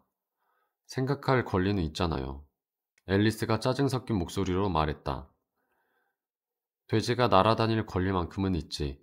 공작 부인이 말했다. 그러나 교훈이라는 단어를 꺼내기도 전에 목소리가 뚝 끊겼다. 그리고 팔이 떨리기 시작했다. 앨리스가 고개를 들자 여왕이 두 팔을 꼬고 천둥치듯 찡그린 얼굴로 서 있었다. 좋은 날이군요, 폐하. 공작 부인이 나직이 말했다. 경고하마. 너 아니면 내 머리가 날아간다. 지금 당장 선택해. 여왕이 땅을 구르며 외쳤다. 공작 부인은 선택을 했고 눈 깜짝할 새 사라졌다. 게임을 계속하자. 여왕이 말했다. 앨리스는 겁에 질려 말 한마디 못하고 여왕을 따라 경기장으로 돌아갔다. 여왕이 없는 사이 다른 손님들은 그늘에서 쉬고 있었다. 그러나 여왕을 보자마자 단 한순간 지체하면 목이 날아간다는 말에 황급히 게임으로 돌아갔다. 경기 내내 여왕은 다른 선수들과 싸우며 저놈 목을 쳐라를 반복했다. 그 결과 절반쯤 지나자 꼴대 역할을 하던 병사들은 모두 잡혀가 교수형을 선고를 받았고 경기장은 왕, 여왕, 앨리스만 남았다. 여왕은 숨이 차더니 모크 거북을 받느냐고 물었다. 아니요, 모크 거북이 뭔지도 몰라요. 앨리스가 대답했다. 모크 거북 수프 재료지. 여왕이 말했다. 본 적도 들어본 적도 없어요. 앨리스가 말했다. 그럼 와서 그 녀석의 이야기를 들으마. 여왕이 말했다. 그들이 걸어가는 동안 앨리스는 왕이 작은 목소리로 전원 사면이다 라고 말하는 것을 들었다. 다행이네. 앨리스는 속으로 생각했다. 곧 그들은 햇볕 아래에서 자고 있는 그리폰을 발견했다. 일어나 게으른 뱅이야. 여왕이 말했다. 이 소녀를 데리고 가서 모크거북을 보여주고 이야기를 들려주거라. 나는 교수형 명령을 확인하러 가야겠다. 그리고 여왕은 떠났다. 그리폰은 여왕이 사라질 때까지 지켜보다가 킥킥 웃었다. 재밌군. 뭐가요? 앨리스가 물었다. 그거 다 허세야. 아무도 실제로 처형 안 해. 그리폰이 말했다. 가자. 여긴 다들 가자고만 하네. 앨리스는 천천히 따라가며 생각했다. 멀리 작은 바위턱에 앉아 슬프게 한숨 쉬는 모쿠 거북이 보였다. 앨리스가 물었다. 왜 저렇게 슬퍼요? 다 허세야. 아무 슬픔도 없어. 그리폰이 말했다. 모크 거북은 커다란 눈에 눈물을 머금고 그들을 보았지만 아무 말도 하지 않았다. 이 아가씨가 내 이야기를 듣고 싶대. 그리폰이 말했다. 말해주지. 둘 다 앉아. 내가 끝날 때까지 한마디도 하지 마. 모크 거북이 낮고 깊은 목소리로 말했다. 둘 다 앉았다. 잠시 침묵이 흘렀다. 마침내 모크 거북이 깊은 한숨과 함께 말했다. 한때 나는 진짜 거북이었지. 그 뒤 오랜 침묵이 이어졌다. 그리폰은 흑흑르흐 소리를 내고 모크 거북은 무겁게 흐느꼈다. 결국 모크 거북이 말을 이었다. 어렸을 때 우리는 바닷속 학교에 다녔어. 선생님은 늙은 거북이였지. 우리는 그를 토터스라고 불렀어. 거북이가 아닌데 왜 그렇게 불렀어요? 앨리스가 물었다. 그가 우리를 가르쳤기 때문이야. 모크 거북이 버럭 소리쳤다. 그리폰도 그런 질문을 하다니 부끄러운 줄 알아 라고 덧붙였다. 그리폰이 계속해 친구라고 말하자 모크 거북이 말이 이었다. 매일 학교에 갔지. 최고의 교육이었어. 저도 주간학교에 다녔어요. 앨리스가 말했다. 추가 과목도 있었어? 모크 거북이 물었다. 네, 프랑스어랑 음악이요. 앨리스가 대답했다. 세탁은? 모크 거북이 물었다. 아니요. 앨리스가 분개했다. 그럼 좋은 학교가 아니네. 우리 학교는 프랑스어, 음악, 세탁, 추가라고 적혀 있었어. 앨리스는 웃음을 참으며 말했다. 바닷속에서 세탁이 왜 필요하죠? 난 정규과정만 들었거든.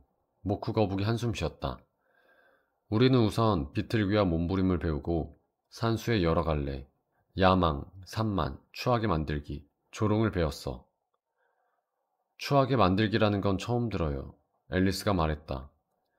예쁘게 만들기를 아니? 그리폰이 물었다. 네, 예쁘게 만드는 거죠. 앨리스가 말했다. 그 반대가 추하게 만들기야. 모르면 바보지. 그리폰이 말했다. 앨리스는 더 묻지 않고 모크 거북에게 다른 과목은요? 라고 물었다. 신비학, 옛것과 새것, 바다지리, 드로잉. 우리 선생님은 늙은 붕장어였어.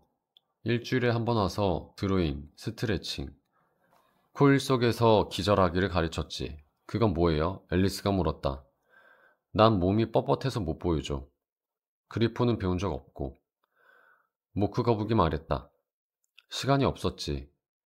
난 고전 과목을 들었거든. 선생님은 늙은 개였어. 웃기기와 슬퍼하기를 가르쳤지.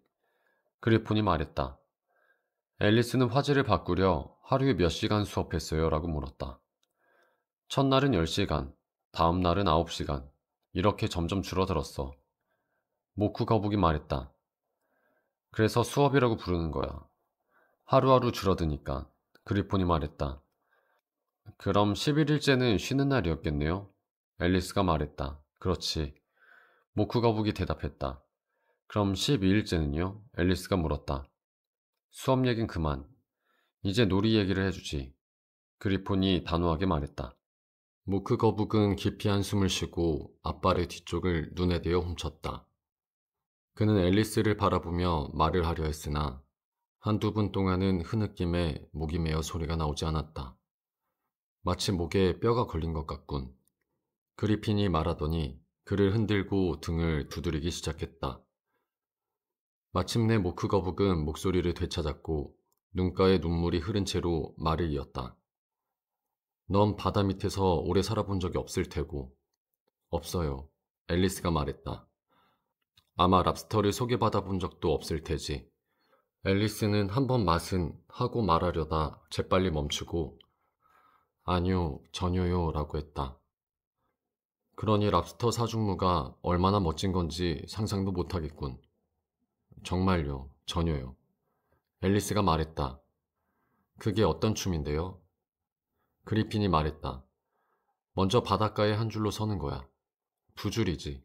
모크 거북이 외쳤다. 물개, 거북, 연어 등이 양쪽 줄에 서고 그 다음 해파리를 다 치워버리고. 그게 꽤 오래 걸리지. 그리핀이 끼어들었다. 두 번 앞으로 나아가고 각자 랍스터를 파트너로 잡고. 그리핀이 외쳤다. 물론이지. 모크 거북이 말했다. 두 번 전진. 파트너와 마주서기. 랍스터를 바꾸고 같은 순서로 뒤로 물러나기. 그리핀이 이어 말했다. 그리고 나서 모크 거북이 말을 이었다. 그걸. 랍스터를. 그리핀이 껑충 뛰며 외쳤다. 가능한 한 멀리 바다로 던지고 헤엄쳐서 따라가기. 그리핀이 소리쳤다. 바다에서 공중제비 돌기. 모크 거북이 미친 듯이 뛰며 외쳤다. 다시 랍스터 바꾸기. 그리핀이 외쳤다. 다시 육지로 돌아오고. 그게 첫 번째 동작의 전부지. 모크 거북이 갑자기 목소리를 낮추고 방금 전까지 미친 듯이 뛰던 두 생물은 조용히 앉아 슬픈 표정으로 앨리스를 바라보았다. 정말 예쁜 춤이겠네요. 앨리스가 조심스럽게 말했다. 조금 보여줄까? 모크 거북이 물었다. 정말 보고 싶어요. 앨리스가 말했다. 그럼 첫 번째 동작을 해보자. 모크 거북이 그리핀에게 말했다. 랍스터 없이도 할 수 있잖아. 누가 노래할래? 내가 불러. 그리핀이 말했다.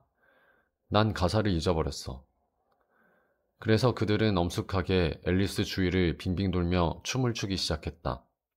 때때로 너무 가까이 지나가면서 앨리스의 발을 밟았고 앞발을 흔들어 박자를 맞추었으며 모크 거북은 아주 느리고 슬프게 이렇게 노래했다.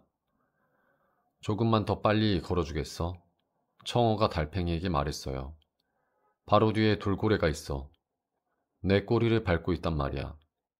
랍스터와 거북들이 얼마나 열심히 앞으로 나아가는지 좀 봐. 그들이 자갈밭에서 기다리고 있어. 춤추러 올래? 올 거지, 올 거지, 안 올 거지. 올 거지, 안 올 거지. 춤추러 올래? 올 거지, 안 올 거지. 안 올 거지. 춤추러 올래? 정말 얼마나 즐거운지 너는 상상도 못할 거야. 랍스터와 함께 우리를 바다로 던져줄 때 말이지. 하지만 달팽이는 너무 멀어. 너무 멀어 하고 대답하며 곁눈질을 했어요. 청어의 친절함에는 감사를 표했지만 춤은 절대 함께하지 않겠다고 했어요. 하지 않겠어. 못하겠어. 하지 않겠어. 못하겠어. 춤추지 않겠어. 우리가 얼마나 멀리 가든 그게 무슨 상관이야. 비늘 달린 친구가 대답했어요. 저편에는 다른 해안이 있잖아. 영국에서 멀어질수록 프랑스에 더 가까워지는 거야. 그러니 창백해 하지 말고 사랑하는 달팽이야 춤추러 오라고.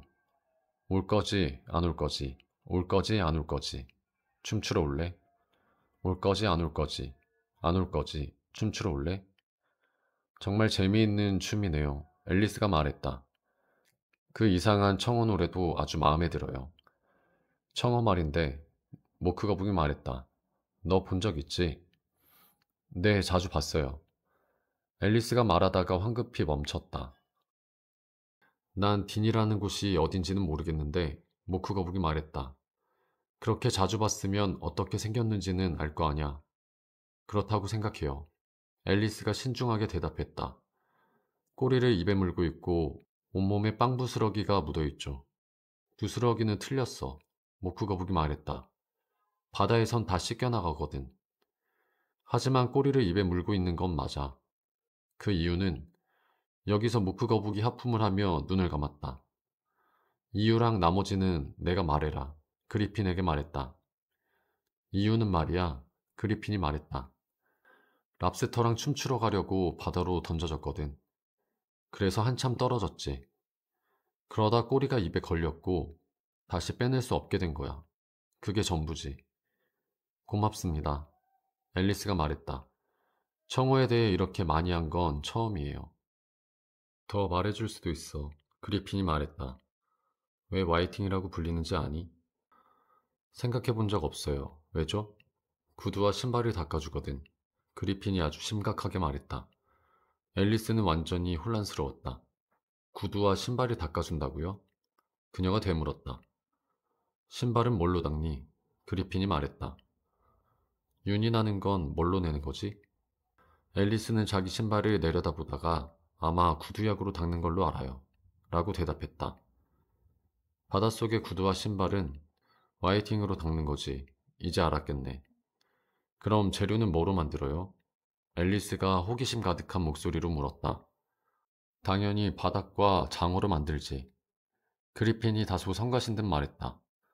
새우라도 다 아는 얘기야. 내가 청어였다면 앨리스는 여전히 노래를 생각하며 말했다. 돌고래에게 물러나 주세요.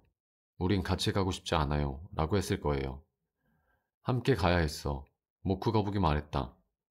어떤 현명한 물고기도 돌고래 없이 여행하진 않거든. 정말인가요? 앨리스가 놀란 목소리로 말했다. 물론이지. 만약 어떤 물고기가 와서 여행 간다고 하면 어떤 돌고래와 함께 라고 물을 거야. 목적이 아니라요? 앨리스가 물었다. 모크 거북이 연장케 대답했다. 그리핀이 덧붙였다. 자, 이제 내 모험담을 좀 들려줘. 이후 앨리스가 모험 이야기를 시작하고 시구절을 잘못 말하며 모크 거북과 그리핀이 노래와 농담을 주고받는 부분이 이어지고 마지막에 터틀숲 노래와 함께 그리핀이 재판이 시작됐다고 외치며 앨리스를 끌고 달려간다. 그 끝에는 멀어져가는 바람 속에서 슬프게 울려 퍼졌다. 숲, 저녁의 숲, 아름답고 아름다운 숲. 하트왕과 여왕은 왕좌에 앉아 있었고 그 주위에 온갖 작은 새들과 짐승들, 그리고 카드 한 벌 전부가 모여 있었다. 하트잭은 쇠사슬을 묶인 채 두 병사 사이에서 경호를 받고 있었고 왕 옆에는 흰 토끼가 한 손에는 나팔, 다른 한 손에는 양피지 두루마리를 들고 있었다. 법정 한가운데에는 커다란 접시에 담긴 타르트가 놓여 있었는데 그 맛있어 보이는 모습에 앨리스가 배가 고파졌다. 재판이 얼른 끝나고 다과를 나눠줬으면 좋겠네 하고 앨리스는 생각했다. 하지만 그럴 기미는 보이지 않았기에 시간을 보내기 위해 주위를 둘러보기 시작했다. 앨리스는 법정에 온 적은 없었지만 책에서 읽어본 적이 있었기에 거의 모든 것의 이름을 알고 있다는 사실에 꽤 만족했다. 저건 판사야 하고 스스로 말했다. 큰 가발을 쓰고 있으니까. 참고로 판사는 왕이었는데 가발 위에 왕관을 쓰고 있었기 때문에 편해 보이지도 않았고 게다가 전혀 어울리지도 않았다. 저게 배심원석이네 하고 앨리스는 생각했다. 저 12마리 생물들은 그녀는 동물들이라고 할 수 없었다. 왜냐하면 몇 명은 짐승이고 몇 명은 새였기 때문이다. 아마 배심원들일 거야. 그녀는 이 마지막 단어를 두세 번 되뇌었는데 그 뜻을 아는 자기 나이의 어린 소녀는 거의 없을 거라고 생각했기 때문이다. 그 12배심원은 모두 칠판에 바쁘게 뭔가를 쓰고 있었다. 저 사람들 뭐 하는 거지? 하고 앨리스가 그리핀에게 속삭였다. 아직 재판도 시작 안 했는데 적을 게 없잖아. 자기 이름을 적는 거야 하고 그리핀이 속삭였다. 재판이 끝날 때까지 까먹을까봐. 바보 같은 것들 하고 앨리스가 큰 소리로 화를 냈지만 흰 토끼가 법정에서는 조용하고 외쳤고 왕이 안경을 쓰고 누가 말했는지 찾기 시작하자 황급히 말을 멈췄다. 앨리스는 배심원들이 자기 어깨 너머로 들여다보는 듯 선명하게 그들이 모두 칠판에 바보 같은 짓이라고 적는 걸 볼 수 있었다. 심지어 한 배심원은 바보의 철자를 몰라 옆 사람에게 물어보는 것까지 보였다. 재판이 끝날 때쯤이면 칠판이 엉망이겠네 하고 앨리스는 생각했다.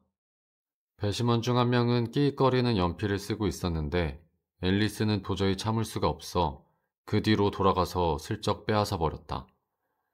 너무 재빨랐기 때문에 그 불쌍한 배심원은 어디로 갔는지 알지도 못했고 결국 하루 종일 손가락으로 쓰는 수밖에 없었다. 하지만 당연히 칠판에는 아무 자국도 남지 않았다. 전령, 혐의를 읽어라. 왕이 말했다. 그러자 흰 토끼가 나팔을 3번 불고 양피지 두루마리를 펼쳐 다음과 같이 읽었다. 하트 여왕, 여름날에 타르트를 만들었네.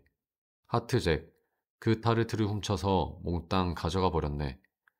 배심원, 평결을 내리시오. 왕이 말했다. 아직은 안 됩니다. 하고 토끼가 급히 말했다. 그 전에 할 게 많아요. 첫 번째 증인을 부르시오. 왕이 말했다. 흰 토끼가 나팔을 3번 불고 첫 번째 증인 하고 외쳤다. 첫 번째 증인은 모자장수였다. 한 손에는 찻잔, 다른 손에는 버터 바른 빵을 들고 들어왔다. 폐하 죄송합니다만 차를 다 마시기 전에 불려와서요. 다 마셨어야지. 왕이 말했다. 언제 시작했나? 모자장수는 그를 따라 들어온 사물토끼와 졸죽지를 보며 말했다. 3월 14일쯤이었던 것 같습니다. 15일, 사물토끼가 말했다. 16일, 졸죽쥐가 보탰다. 그거 적어라. 왕이 배심원에게 말했고 배심원들은 새 날짜를 적고 합산한 뒤 실링과 펜스로 환산했다. 모자를 벗으라. 왕이 말했다. 제 것이 아닙니다. 모자 장수가 말했다. 훔친 거군. 왕이 소리쳤고 배심원들은 즉시 기록했다. 판매용입니다. 제 것은 하나도 없습니다. 저는 모자 장수거든요. 여왕은 안경을 쓰고 모자 장수를 노려보았고 그는 창백해져 안절부절 못했다. 증언하시오. 긴장하면 즉시 처형하겠다. 왕이 말했다. 이 말은 전혀 위로가 되지 않았다. 모자 장수는 허둥대다가 빵 대신 찻잔을 한 입 깨물어 버렸다. 그때 앨리스는 몸이 다시 커지는 이상한 느낌을 받았다. 처음엔 법정을 떠날까 했지만 자리가 있는 한 그냥 있기로 했다. 너무 꽉 끼잖아. 너무 꽉 끼잖아. 옆에 있던 졸축지가 말했다. 어쩔 수 없어요. 제가 잘하고 있거든요. 여기서 잘할 권리는 없어. 말도 안 돼요. 당신도 잘하고 있잖아요. 난 적당히 잘하지. 저렇게 우스꽝스럽게는 안 자라. 그리고는 화난 듯 반대편으로 가버렸다. 여왕은 여전히 모자 장수를 노려보다가 지난 음악회 가수 명단을 가져오라고 명령했고 모자 장수는 그만 덜덜 떨며 신발이 벗겨졌다. 증언하라. 왕이 다시 소리쳤다. 가난한 사람입니다. 폐하. 차를 마신 지는 일주일 남짓. 빵은 점점 얇아지고 차는 반짝이고. 차가 반짝인다고? T로 시작하니까요. 나를 바보로 하나? 계속해라. 모자 장수는 사물토끼가 말했다고 했지만 토끼는 부인했다. 왕은 그 부분을 빼라고 했다. 어쨌든 졸축지가 하고 봤더니 그는 자고 있었다.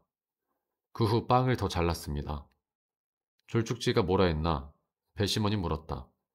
기억이 안 납니다. 기억 못하면 처형이다. 모자 장수는 찻잔과 빵을 떨어뜨리고 무릎을 꿇었다. 말주변이 없군. 왕이 말했다. 기니피그 한 마리가 환호성을 내지르다 이내 자루에 집어넣어 눌려 조용해지고 말았다. 앨리스는 신문에서 보던 바로 그거구나 하고 생각했다. 그게 다면 물러가도 좋다. 더 내려갈 데가 없습니다. 바닥이거든요. 그럼 앉아도 좋다. 또 다른 기니피그도 환호하다가 조용해졌다. 이제 기니피그는 끝났군. 잘 됐다. 앨리스가 생각했다. 차나 마저 마시겠소. 모자 장수가 말했다. 가도 좋다. 왕이 말했다. 여왕은 나가서 목을 쳐라 했지만 모자 장수는 이미 사라졌다. 다음 증인. 왕이 말했다. 다음 증인은 공작 부인의 요리사였다. 그녀는 후추통을 들고 있었고 문과의 사람들은 일제히 재채기를 했다. 증언하라. 실소. 요리사가 말했다. 왕은 흰 토끼를 보았고 토끼는 폐하께서 반대 신문을 하셔야 합니다 하고 속삭였다. 왕은 마지못해 팔짱을 끼고 요리사를 노려보며 물었다. 타르트는 무엇으로 만드는가? 대부분 후추, 당밀 하고 졸린 목소리가 뒤에서 들렸다. 저 졸축지를 잡아라. 목을 쳐라. 법정에서 내쫓아라. 수염을 뽑아라. 여왕이 소리쳤다. 법정이 한동안 난장판이 되었고 다시 조용해졌을 때 요리사는 사라지고 없었다. 괜찮아. 다음 증인을 불러라. 왕은 여왕에게 다음은 당신이 반대신문을 하시오. 머리가 아프네 하고 속삭였다. 앨리스는 다음 증인이 누굴까 궁금했다. 아직 증거도 별로 없는데. 그런데 흰 토끼가 가느다란 목소리로 읽었다. 앨리스. 여기 있습니다. 앨리스가 외쳤다. 그 순간의 당황스러움 속에 자신이 몇 분 전보다 훨씬 커졌다는 것을 완전히 잊고 있었다. 그녀는 너무 서둘러 벌떡 일어나면서 치맛자락 끝으로 배심원석을 차버렸고 그 결과 모든 배심원들이 아래 관중들의 머리 위로 나동그라졌다. 그들이 이리저리 몸을 비트는 모습은 한 주 전에 실수로 넘어뜨렸던 금붕어 어항을 앨리스에게 떠올리게 했다. 아, 정말 죄송해요. 그녀는 깜짝 놀라 외쳤다. 그리고 최대한 재빨리 그들을 다시 주워 담기 시작했다. 머릿속에는 계속 금붕어 사건이 맴돌았고 얼른 주워 다시 배심원석에 넣지 않으면 그들이 죽을지도 모른다는 막연한 생각이 들었다. 모든 배심원들이 제자리에 돌아오기 전에는 재판을 진행할 수 없다. 왕이 아주 엄숙한 목소리로 말했다.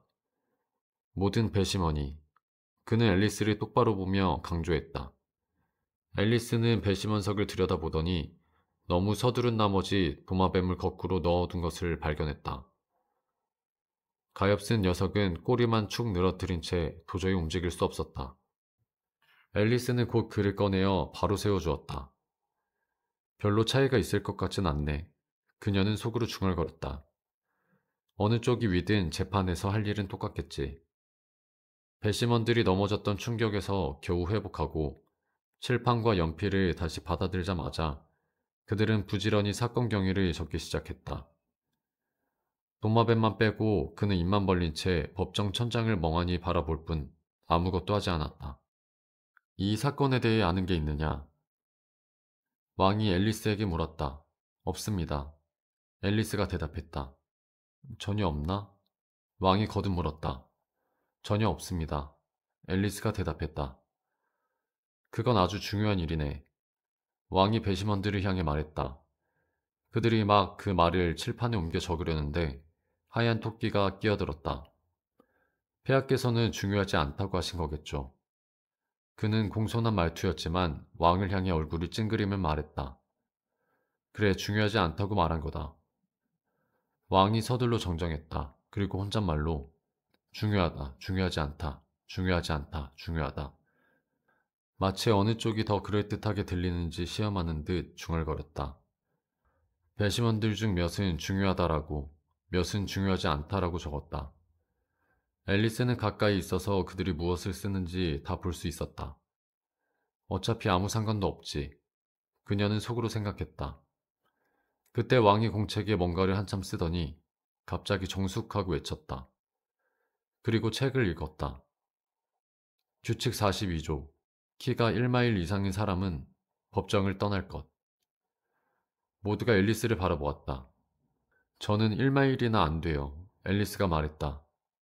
그렇다네. 왕이 말했다. 거의 2마일이지. 여왕이 덧붙였다. 어쨌든 저는 안 나갈 거예요. 게다가 이건 정식 규칙이 아니잖아요. 방금 지어낸 거죠. 책에서 제일 오래된 규칙이네. 왕이 말했다. 그렇다면 1번 규칙이어야죠. 앨리스가 말했다.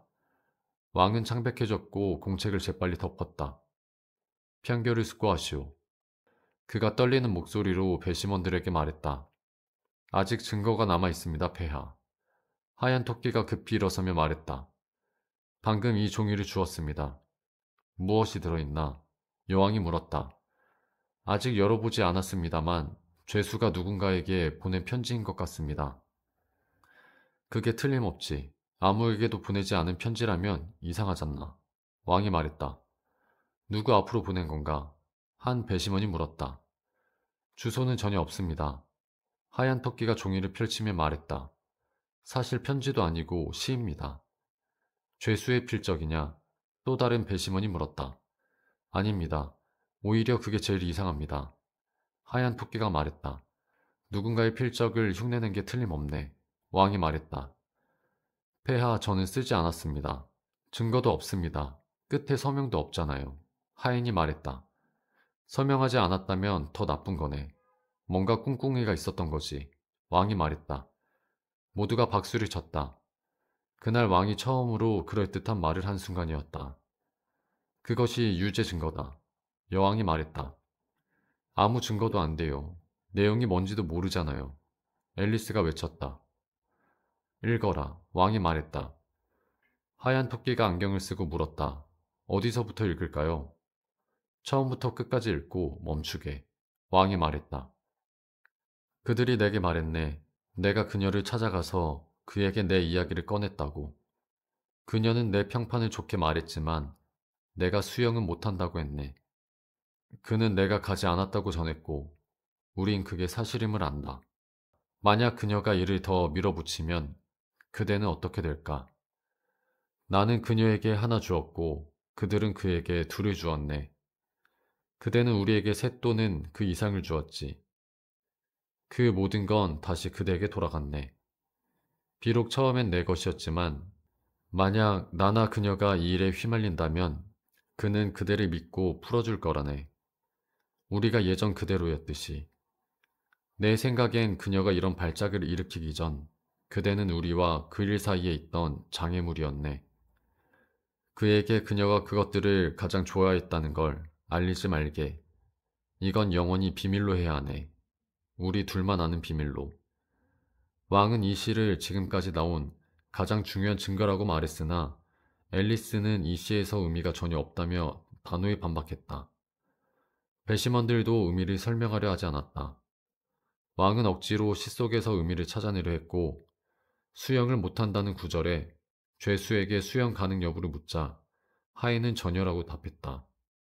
왕은 시 구절과 법정의 상황을 억지로 연결시켰고 그게 증거라고 주장했다.